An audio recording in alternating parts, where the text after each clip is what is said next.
Today we're mostly driving the all-electric Volvo C40. We're going to tell you about the range, we're going to tell you about the 0 to 60 and the 60 to 0. But most importantly, we're going to test the super soft suspension and see if it can pass our pint test. Try saying that after a couple of pints. Ever since I can remember, Volvos have been synonymous with safety. Great family cars, workhorses, and not necessarily the most stylish, but over the years, the Swedish have switched up a gear. Enter stage left, the C40. This is the second fully electric car from Volvo and the first model that is only available as a fully electric version. It has a 78 kilowatt hour battery providing a range of 273 miles. It does 0 to 62 in a blistering 4.4 seconds, but does feel faster, and has a top speed of 112 miles per hour. The C40 charges at 200 kilowatts, taking it from 10 to 80% in around 37 minutes. Not bad. I think growing up, everyone remembers Volvo being a car that's all about the safety, and they have played it safe. They've played it safe in certain respects on this car, but when you put your foot down,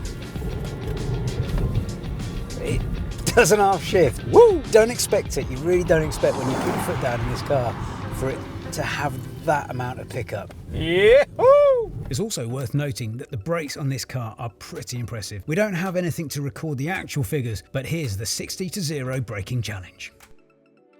Welcome to the interior of the Volvo C40, and first things first, what's the build quality like? It's pretty nice, it's vegan, so you know, no cows were harmed in the making of this interior. A little bit plasticky, obviously they've gone for sort of recycled materials here, nice stitching here in the car.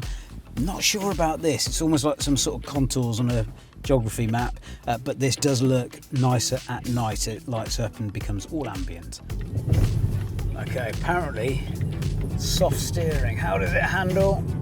Oh, not bad. Not bad at all. Soft suspension, light steering. We actually took this on a nice drive into the country, and you know, you get those car parks that are full of potholes and hazards, and this had no issue. The front of the C40 is perhaps the most attractive angle, but do you prefer it from behind or from the side? Let us know in the comments. It's got muscular features and some stylish sweeping front light design. It feels familiar yet fresh without pushing the boat out too far either. Check out all these cameras as well. They've got loads of sensors and cameras, which is a really good design feature because it makes parking and it makes just driving this car an absolute piece of cake. What else stands out? It does ride quite high. You've got a decent amount of clearance here. We're on the 20-inch tyres there. It also comes with 19. And as you might be able to tell, we have been throwing this around the corners, hence the mud on the car. Sorry, Volvo. Probably should have cleaned it first. I do like the gear select, very similar to the Polestar as well. Extra purchase by sticking your fingers in there, and off you go. The screen's nice, it's not too much, it doesn't shout too much information at you, which some electric cars do. It doesn't have a head-up display though, which is a bit disappointing for the price point of this car.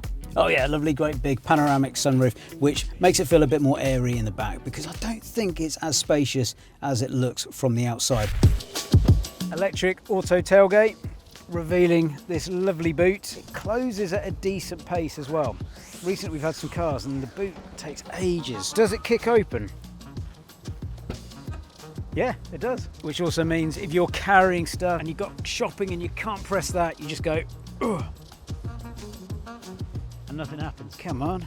The boot clocks in at 413 litres with the seats up, enough room to pass our golf club test, and with some room to spare.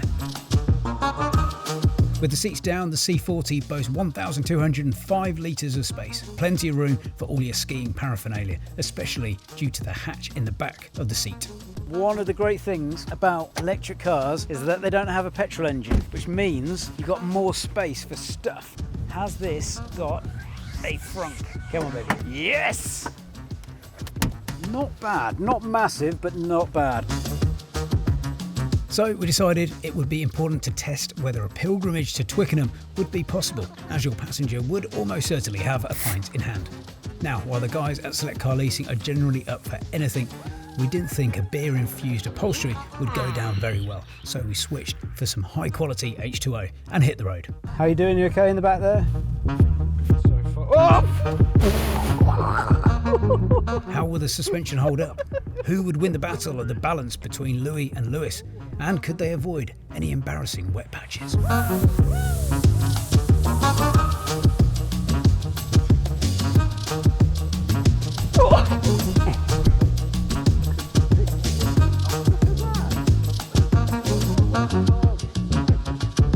Not bad. Dry yourself off. Sorry, Volvo. Perhaps it wasn't the fairest of tests, but look at them. They're as happy as a prop forward in Nando's. Now, a couple of cars that will go head to head with this is the Genesis GV60, which you can see on our YouTube channel, and the Hyundai Ioniq 5, also on the YouTube channel. And the difference being that they're a lot more futuristic-y. This is just a solid, normal car. So who would this car best suit? Well, I think it's going to tick a lot of boxes for a lot of people. It's sturdy, it looks good as well. A lot of people have been commenting on how much they like the look of the Volvo C40. Not everyone wants a car to look futuristic, they just want it to look like a car, to drive like a car and to be a car. This definitely ticks that box. So head over to selectcarleasing.co.uk to check out the latest and greatest lease deals. Mate, what are you doing?